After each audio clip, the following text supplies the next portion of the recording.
हे आपले दाजी वाढून द्यायचे सगळं, कारण परीक्षा 4 तारखेला. आता हे बघा, समजण्याचा विषय असा आहे की ते जानेवारी-डिसेंबरमध्ये जाहिरात निघायला पाहिजे.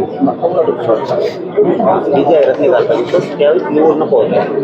ते निवडणुकामुळे यांनी त्यावेळेस जाहिरात नाही काढली, जुलै महिन्यात काढली, म्हणजे 8 महिने एक्स्ट्रा झाले. मग ही चूक विद्यार्थ्यांची नाही आहे. सरकारने त्यांच्या सोयीनुसार निवडणुकीमुळे पुढे घेतलं. तर आता विद्यार्थ्यांच्या घेतल्या, तुम्ही जर 4ला घेतला नाही, पहिले पोरं आणि हे सगळ्यात मिळून जर एक परीक्षा घेतली तुम्ही, पुढच्या आठवड्यात घ्या ना, काय फरक पडतो? आणि कोण म्हणतो आचारसंहितेत होत नाही?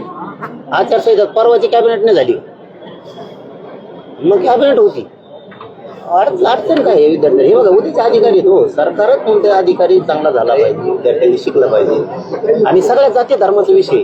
आणि तुम्हाला एक सांगतो बरं, कारण तुम्ही सीएम साहेबापाशी कंटिन्यू असतात म्हणून तुम्हाला विषय सांगायला लागलो तुमच्या कानावर मी, की तुम्ही त्यांच्या शेजारी म्हणजे कंटिन्यू सोबत आहेत तुम्ही, सारखे म्हणजे सावलीचे आहेत तुम्ही त्यांचे. आज हे सगळ्या जाती धर्माच्या पोराचं निवडणूक आहे.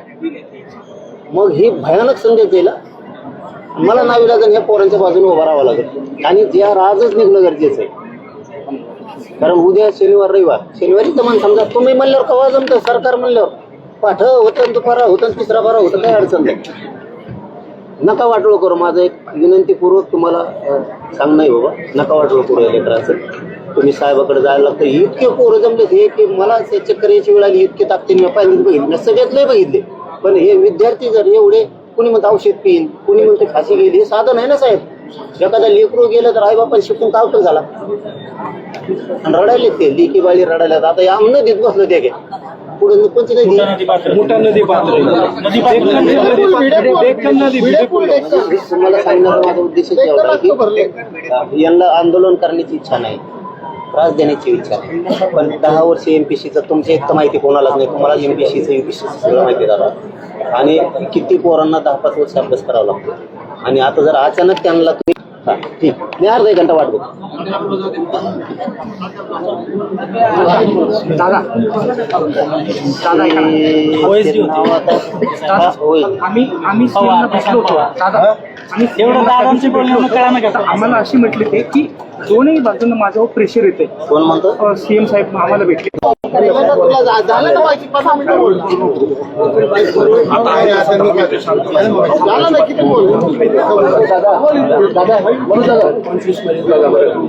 आता तोच बोललोय.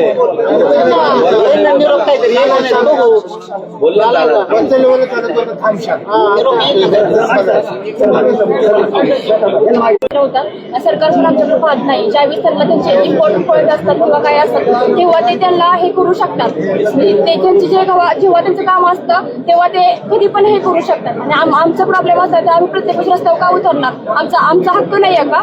आमच्या हक्काची आम्हाला भाकरी नाही भेटू शकत. आम्ही गरीबाची लेकरं आहे राव. आम्ही त्यासाठी गरीब आमच्या आई वडील आमच्यासाठी कष्ट किती काबड कष्ट करून आम्हाला शिकवतात, सगळ्या गोष्टी करतात ना. चर्चा करून होत आहे ना, काही ते निरोप येतील ना. भीक मागू त्यांच्याकडे, प्रत्येक दिवस आम्ही भीक मागतोय आहो.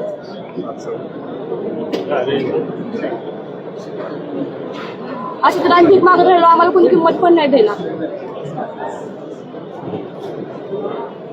फक्त आम्हाला एकदम आमच्या वेळेवर व्हायला पाहिजे. परवा आहे ना, उद्याचा पण दिवस आहेत ना. हो, मला वाटलं आजची आज उद्या पण 1 दिवस वर्किंग मध्ये दादा उद्या शनिवारी